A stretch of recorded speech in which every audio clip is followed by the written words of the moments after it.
Assalamu alaikum wa rahmatullahi wa barakatuh. Urmatlı Kırgızstan eli, urmatlı doğanlar. Barыңыздар көрүп тургандай, азыркы учур баарына тең өтө кайгылуу. Кээ бир адамдар өзүнүн жакын туугандарынан, ата-энесинен, улуу адамдарынан айрылып атабыз. Кээ бир адамдар ушундай айрылып атат. Бирок мунун баары тең, бул кандай оор кырдаал болсун, баары тең бизди жараткан, барлык нерсени билген өтө даанышман зат Алла тараптан келген бир сыноо бир. Ар бир сыноо, бул дүйнө негизи эле сыноо эмеспи? Караңыздарчы, Алла Таала Бакара сүрөсүндө 155-157 аяттарында ушул тууралуу Алла Таала баяндайт. أعوذ بالله من الشيطان الرجيم ولنبلونكم بشيء من الخوف والجوع ونقص من الأموال والأنفس والثمرات وبشر الصابرين. Албетте биз силерди сынайбыз дейт Алла Таала. Сынайбыз. Ненеси менен сынайбыз? Коркунуч менен сынайбыз. Ачарчылык менен сынайбыз. Малдын азайышы менен, жандын азайышы менен, мөмө жемиштердин азайышы менен сынайбыз. Бирок эй Мухаммад алейхиссалам, сен сабырдуулар сүйүнчүлөгүң дейт. Караңыздарчы, урматтуу туугандар. Алла Таала айтат, албетте сөзсүз биз силерди сынайбыз дейт.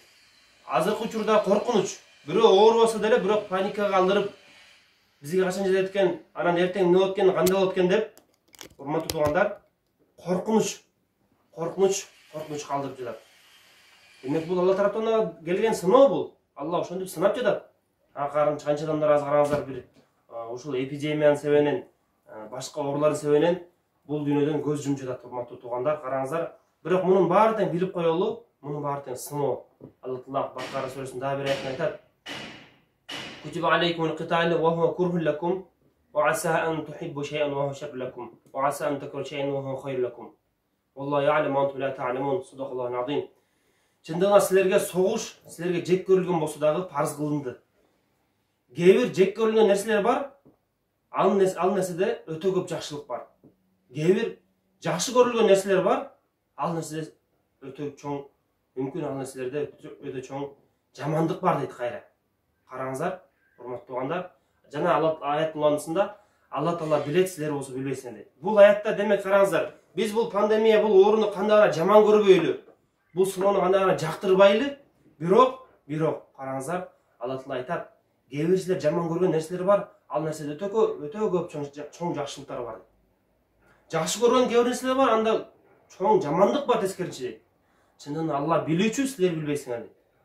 Демек Алламдын баарын жараткан, пендеге кайсы нерсе зыян, кайсы нерсе пайда экенин баардыгын билген зат Алла жакшыраак билет бизге кайсы нерсе пайдалуу экенин. Кайсы нерсе менен сынасам мен пендени, ал мага жакындайт, ал күнөөдөн аруланып тазаланат деген нерсени Алла жакшыраак билет. Демек бул сыноо Алла тараптан сөзсүз келет. Бизден мурда коомдорго да келген, бизден кийинки келген элге дагы келет. Келип эле жүргөн болгону ушундай акыбал болгон учурда, урматтуу туугандар, биздин колубуздан эмне келет? Биз эмне кылышыбыз керек? Мына ошону ушул аяттарда Алла Таала айтат, баяндайт. Аллазина а'удhu billahi minash shaytonir rajim. Allazina idza asabatuhum musiba qalu inna lillahi wa inna ilayhi raji'un. Мына жогорку аятта Алла Таала айтты: Эй Мухаммад алейхиссалам, сабырдуулар сүйүнчүлөгүн. Ошондой кыйынчылык учурда малынан ажырап атат, жандарынан, жакын туугандарынан, ата-энесинен, башкалардан ажырап атат. Ошондой болсо дагы, бирок сабыр кылгандарды, эй Мухаммад алейхиссалам, сүйүнчүлөгүн дейт бул аятта. Пайгамбарга түшүргөн аят, Куран аяты. Эми ошо сабырдуулар кандай, дагы бир сыфат аларга кыйынчылык жеткенде алар айтышат, чындыгында биз Аллага таандыкпыз, жана Аллага гана кайтабыз дейт. Караңыздар, урматтуу туугандар. Алла Таала бизди эмнеге чакырып атат? Ушундай кыйынчылык, машакат башка келген учурда, түйшүк келген учурда сабырдуулук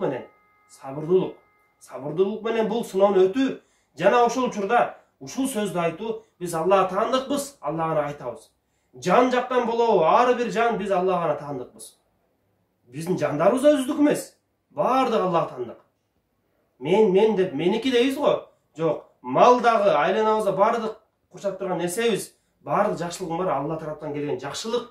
Муну баары тең Алланыкы. Жандар дагы Алла каалаган учурда өз пендесин каалаган учурда алып кетет. Убакыты келдиби? Демек аны алып кетет, урматтуу туугандар. Ал кечикпейт дагы, өлүм деген ушундай нерсе. Алла Таала Куранда айтат: لكل قوم أجل فإذا جاء أجلهم فلا يستأخرون ساعة ولا يستقدمون. Ар бир коом үчүн белгиленген мөөнөт бар. Ошол мөөнөт келген учурда ал бир аз убактагы эрте келбейт, бир аз убактагы кеч келбейт. Өз убагында келет, урматтуу туугандар. Демек кимге өлүм жазылган болсо, ал ооруйбу, ал коронавирус болуп оорубу, каза болобу, пневмония болобу, башка кырсык мененби, башка оору мененби, өз өлүм менен келеби? Бирок өлүм келген учурда ал эч качан кечикпейт, урматтуу туугандар. Биз ойлойлу, дарыгерлер жакшы карабай койду, өкмөттөгүлөр жакшы иштебей койду, жана башка деп аларды шылтоолоп, жок, урматтуу туугандар. Алар болгон себеп. Бирок негизги өкүм Алла Таала кааласа, ар бир адамга өзүнө өлүм келет. Ал демек кечикпейт, ал өлүм эч качан кечикпейт, эч качан эрте келбейт. Мындай болгондо тигинде болмок, мындай болгондо айыгып кетмек экен, жакшы карап турубуз, дарыгерлер койко болбой калды, больница жаткырбай калды деген сөздөр, бул нерсе лаула деген хадис айтылат. Эгерде ушундай болбогондо мындай кылмакмын деген сөз, бул шайтандын сөзү, урматтуу туугандар. Ошого биз ачууга алдырып, кайгыга алдырып, ушундай нерсеге алдырбастан, биз сабыр менен, сабырдуулук менен Алла Таалага айткан бул айтты өкүмгө баш ийип биз сабырлуулардан бололу. Алла Таала каалаган учурда өз пендесин өзүнө алып келет. Каалаган учурда берген бизге байлык, мүлктү Алла Таала алып коет бир замат. Кулиллахумма маликал мулк. Айткан Алла Таала, Алла маликал мулк, падышалардын падышасы. Тутил мулка ман таша. Сен кимге кааласаң бийликти бересиң дейт, падышачылыкты. Ва танзи'ул мулка мимман таша. Кимден кааласаң алып коесуң дейт. Ошондой бул аят айткандай, мал жандарды, мөмө жемиштерди алып коюу, азаюусу бул Алла тараптан бул нерсе. Алла падыша каалаган учурда алып коет ал нерсени. Бирок бул мардын улуу сыноо, урматтуугандар. Сыноо. Демек ушу сыноодон өтүш керек. Биз жакшы өтүшүбүз керек, урматтуугандар. Алла Таала кимди кааласа ызаттуу кылат, кимди кааласа коргулат, ошол аятта Ал-Имран сүрөсүнүн аятында. Демек бизден талап кылган нерсе, сабыр кылуу бул учурда, кайрат кылуу. Ал өлүм деген ушундай нерсе. Арыз күндө, урматтуугандар, көрүп атабыз, мына бизге мечитке деле канча адамдар кайрылып атат. Ковидтен каза болду деп, пневмониядан каза болду деп жаназа менен кайрылып атат. Балдары калган, эми көбүнчө жашы улайып калган адамдар келип атат. Өтүп кетти деп. Бирок алардын балдары, жакын туугандары кайгыга батып өтө эле өзүн жоготкой, депрессияга батып кеткен адамдар көрүп атабыз. Бирок урматтуугандар, биз андай болбошубуз керек. Момун мусулман күчтүү болуш керек. Күчтүү болуш керек. Таянган кимге? Аллага таяныш керек. Аллага таянып, кандай кыйынчылык, машакат болбосун, жашоо ошонусу менен да. Алла Таала бизди ошон үчүн сыноо үчүн бул жашоо алып келди да. Силерди айюкум ахсану амала, кимиңер жакшыраак амал кыласыңар деп Алла Таала сыноо үчүн алып келди. Эми мына ошо сыноо келген учурда биз эмне кылабыз? Тыпырчылап ушул эле сөздү кылабызбы? Жок. Кимге төңкөйбүз бул баары нерсени? Баары бир тең, кайсы нерсе болбосун, кайсы нерсе Алла тараптан баары тең. Демек ошол нерседе улуу данышман ээси болгон Алла Таала хаким зат, ар бир кыймыл аракетинде данышмандуулук бар. Эч бир кыймыл аракетинде Алла Тааланын данышмансыздык жок да. Алла Таала данышман зат болгондон кийин, демек фи'лул хаким ла яхлу ан хикма, данышман заттын кыймыл аракети данышмандуулуктан бош болбойт, урматтуу туугандар. Эми караңыздар, демек бул аятта бизге айтылган үлгү, бизге айтылган өкүм ушул сөздү айтуу. Ушул сөздү айтабыз, сабырдуу кылабыз, чыдайбыз жана Аллага кайрылабыз. Мына ушулар Алла Таала мактады. Улайка алейхим салавату мин раббихим ва рахма ва улайка хумул мухтадун. Мына ушундай башына машакат түшкөн адамдар сабырдуу кылып, биз Аллага тааныкпыз, Аллага гана кайтабыз, Алла каалаган учурда алып келет демек, байлыгын кааласа, жандарды алып кетет десе, мына ошолорго Алла тараптан, алардын Роббиси тараптан рахмат түшөт, мээримдүүлүк, берекет түшөт, урматтуу туугандар, караңыздар. Жана мына ушулар туура жолдо деп Алла Таала, караңыздар. Машакат түшкөн учурда кандай кылыш керек? Момундун сөзүн, момундун кыймыл аракетин Алла Таала байнап кетти. Пайгамбар алейхиссалам айтат хадисинде, момундун абалы таң калыштуу дейт. Ага башына машакат, кыйынчылык түшсө, ал сабыр кылат, сабырдуулуктун себебинен Алла тараптан ага сыйлык берилет. Эгер тескеринче ага жакшылык жеткен болсо, Алла тараптан жакшылык жеткен болсо, анда ал эмне? Ал пенде ал шүгүр кылат. шүгүрдүүлүктүн себебинен дагы Алла Таала дагы көбөйт берет, дагы сыйлыкка татык болот бул пенде. Демек, пенде мусулман ушундай болуш керек, дайыма утукта болуш керек, уттурбаш керек. Машакат келген учурда эмне кылабыз? Сабыр кылабыз.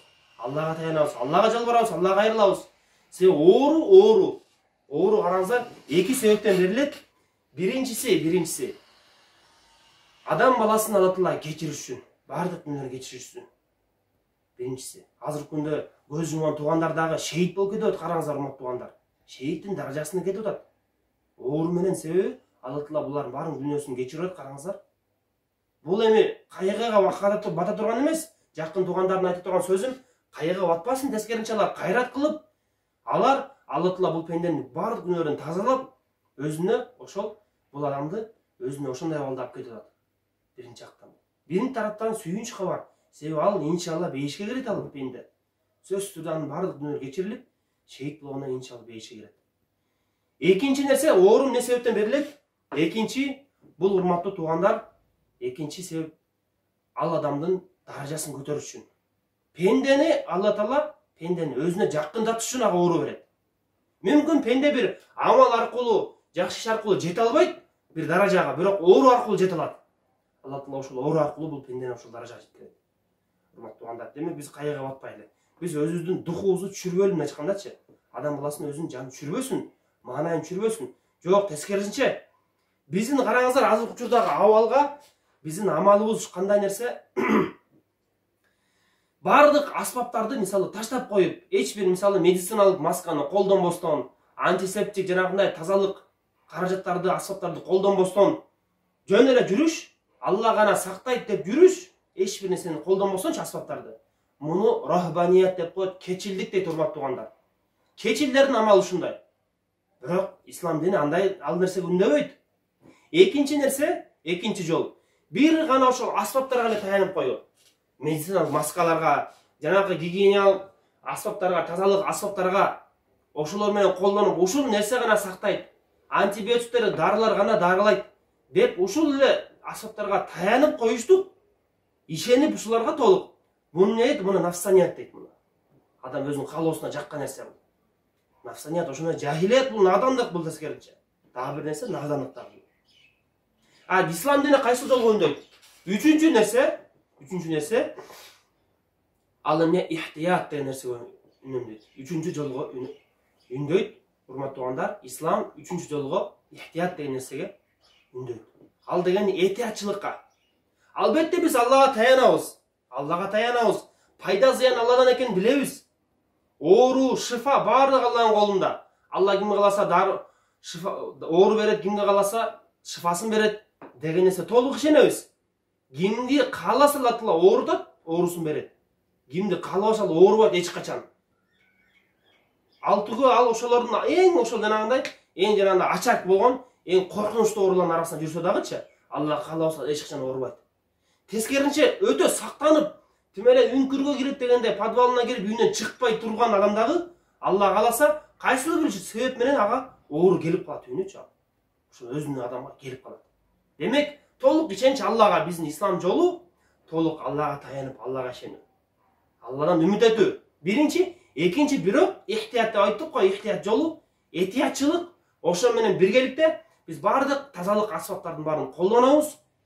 Антисептиктерди, караңыздар азыр маскаларды, ошондой эле дистанция жанагындай социалдык аралыкты да сактап, мунун баарын колдонобуз, мунун баарын кылабыз. Бирок ушул аспаптарга таяна албайбыз да, булар кана сактайт деп.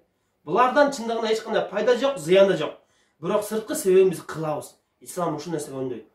Аллага таянуу менен биргеликте аспапты колдонуу, мына ислам жолу ушул нерсеге буйрат, ушул нерсеге үндөйт, урматтуу туугандар. Буга караңыздар, мисал катары айтып кетели. Азирети Умар радиаллаху анху, караңыздар, Умар радиаллаху анху ошонун доорунда чума оору жүрөт. Мындан дагы билесиздер, канча деген жандарды кыят, канча деген жандарды кыйган оору бул. Өтө коркунучтуу оору. Бир шаар айыл болуп, үй бүлө кырылып калган учурлар болгон да.